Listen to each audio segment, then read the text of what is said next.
Hi అండి, అందరికీ ఎలా ఉన్నారు? Welcome back to our channel Santosh all in one channel. ఈరోజు మనం వచ్చేసి ఇది మార్నింగ్ బ్రేక్ఫాస్ట్లా అన్నా తినచ్చండి, లేదంటే ఈవినింగ్ టీ తాగుతూ స్నాక్ కింద అయినా తినచ్చు. చాలా బాగుంటుంది. ఈజీ ప్రాసెస్ అండి. ఎక్కువ ఆయిల్ కూడా పట్టదన్నమాట. లైట్గా ఆయిల్లో ఫ్రై చేసేసుకోవడమే. దానికోసం ముందుగా ఒక బౌల్తో రైస్ అయితే తీసేసుకున్నానండి. మీరు మార్నింగ్ అప్పటికప్పుడు వండుకున్న రైస్ అయినా పర్లేదు, లేదా నైట్ వండింది మిగిలిపోయిన రైస్తోనైనా సరే ఈ విధంగా ట్రై చేసేయచ్చు. దాన్ని వచ్చేసి మిక్సీ జార్లో వేసానండి. అందులోనే పచ్చిమిర్చి ఒక 5 పచ్చిమిర్చి అయితే తీసుకున్నాను.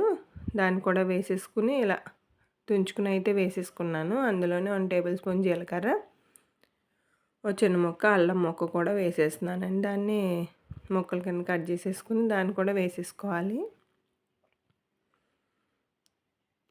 ఇలా వేసుకున్న తర్వాత దీన్ని మిక్సీ పట్టేసుకోవాలండి మెత్తగాని.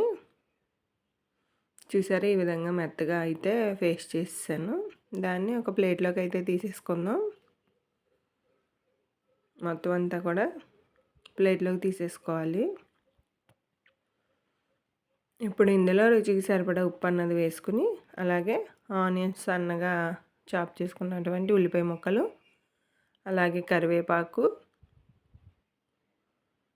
అదేవిధంగా మిరియాల పొడి, ఇది గరం మసాలా పొడి అండి, 1/2 టీ స్పూన్ వేసాను 2 కూడాని. అందులోనే ఇది వచ్చేసి వరిపిండి వేసుకోవాలి. ఈ వరిపిండి వేసుకుని బాగా కలిపేసుకోవాలండి. ఒక కప్తో అయితే వరిపిండి తీసుకున్నాను. ఒకసారి వేసేసుకుని కలుపుకోకండి, మనకి సరిపోయిందో లేదా అన్నది చూసుకుంటూ వేసుకోవాలన్నమాట. మరి ఒకసారి వేసేసారని బాగా గట్టిగా అయిపోతే బాగోవు. కాబట్టి నాకైతే సరిపోయిందండి ఈ పిండి. ఈ కప్తో తీసుకున్న పిండి అయితే సరిపోయింది.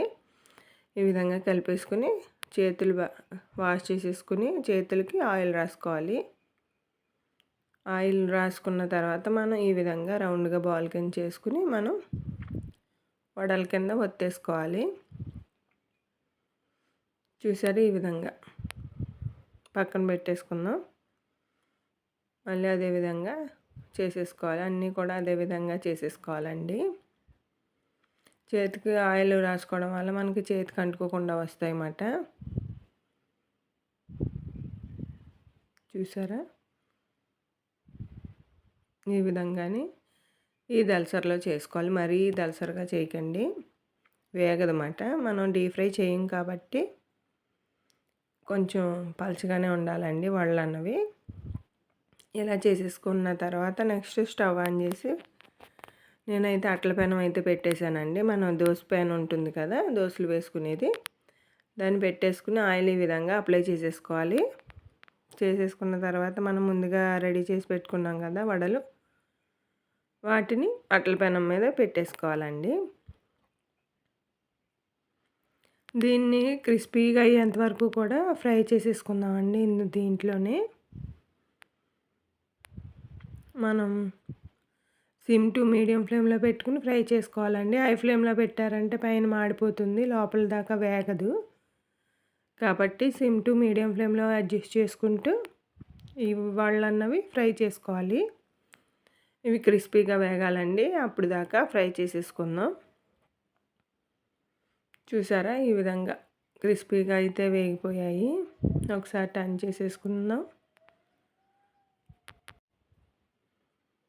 చూసారా, ఇంకా ప్లేట్లోకి అయితే తీసేసుకుందాం అండి. రెడీ అయిపోయాయి. మనకి ఎక్కువ ఆయిల్ కూడా పట్టదండి, ఎక్కువ ఆయిల్ అన్నది యూజ్ చేయలేదు. ఇలా ఒకసారి ట్రై చేయండి. తక్కువ ఆయిల్తో హెల్దీగా వడలు అన్నవి, రైస్తో వడలు. ఇవి మార్నింగ్ బ్రేక్ఫాస్ట్లో అయినా తినచ్చండి, లేదంటే ఈవినింగ్ స్నాక్ కింద టీ తాగుతూ అన్నా తినచ్చు. చాలా బాగుంటాయి. ఒకసారి ఇలా ట్రై చేసేయండి.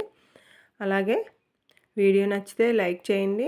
అలాగే మీ ఫ్రెండ్స్కి, ఫ్యామిలీ మెంబర్స్కి షేర్ చేయండి. ఇలాంటి మంచి మంచి రెసిపీస్ కోసం మన ఛానల్ని సబ్స్క్రైబ్ చేసేసుకోండి.